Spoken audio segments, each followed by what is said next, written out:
ये है Vladimir Putin, वो इंसान जो पिछले 24 सालों से रशिया पर रूल कर रहा है। वो इंसान जिसने अकेले ही अमेरिका और यूरोप से पंगा ले रखा है, और वो इंसान जिसके एक इशारे पर 6000 न्यूक्लियर वेपन्स किसी भी देश को तबाह कर सकते हैं। लेकिन पुतिन आखिर पुतिन बना कैसे? आखिर कैसे एक लड़का जिसके घर में किचन तक नहीं था, वो रशिया का सुप्रीम लीडर बना? Chapter 1, childhood. पुतिन का जन्म 1952 में यूएसएसआर में हुआ था। उस वक्त रशिया नहीं बल्कि यूएसएसआर का पार्ट हुआ करता था। पुतिन की मां एक फैक्ट्री में काम करती थी और फादर सोवियत नेवी में थे। घर के हालात अच्छे नहीं थे। कहते हैं कि उनके घर में ढंग का किचन या फिर एक टॉयलेट तक नहीं था। लेकिन अपनी कहानी का हीरो यानी व्लादिमीर पुतिन पढ़ने में भी एक एवरेज स्टूडेंट ही था। हालांकि एक कम्युनिस्ट देश में पैदा होने के चलते उनके अंदर कम्युनिज्म की भावना बचपन से ही थी। जब पुतिन बड़े हुए तो उन्होंने रशिया की खुफिया एजेंसी केजीबी ज्वाइन कर ली और केजीबी के लिए बहुत सारे मिशंस पर भी गए।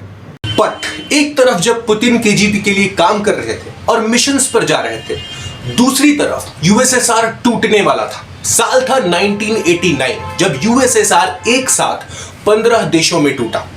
लेकिन ये तो सिर्फ एक शुरुआत थी। आने वाले कुछ साल रशिया के लिए काफी मुश्किल थे। महंगाई ने रशियंस की कमर तोड़ दी थी।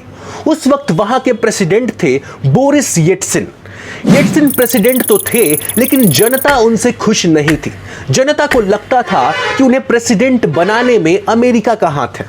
खुलेआम शराब पीना, स्टेज पर डांस करना और अमेरिका की तरफ ज्यादा इंक्लाइंड होना, इन सब के चलते येल्त्सिन की पॉपुलैरिटी गिरती चली गई।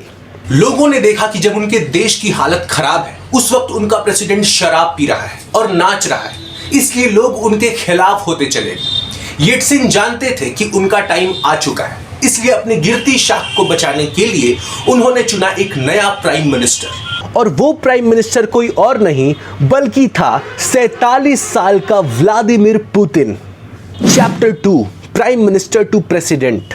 पुतिन प्राइम मिनिस्टर तो बन चुके थे, लेकिन प्रेसिडेंट की कुर्सी उनसे अब भी दूर थी। इसी टाइम खबर आई कि चेचन्या में कुछ आतंकवादियों ने 300 रूसी नागरिकों को मारा था।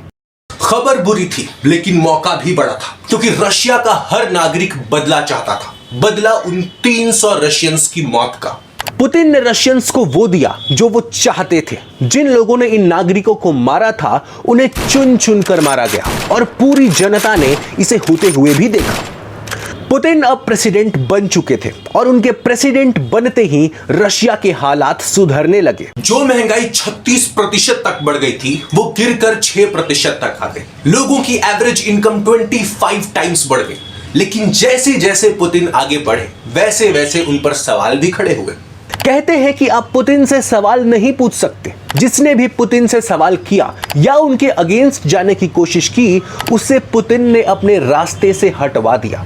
Journalists, media houses, KGB agents, जिसने भी पुतिन के खिलाफ खड़ा होने की कोशिश की, वो पुतिन के हिट लिस्ट का शिकार होता गया।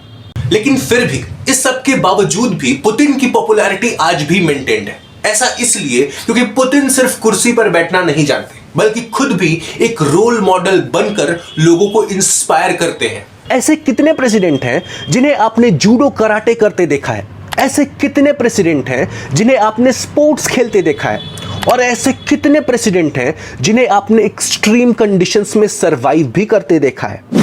अपनी इसी लाइफस्टाइल के चलते पुतिन आज भी जनता को उतने ही पसंद है। जनता आज भी उन पर भरोसा करती है। वैसे अगर आपको ये वीडियो पसंद आई हो तो do not forget to like, share and subscribe this channel.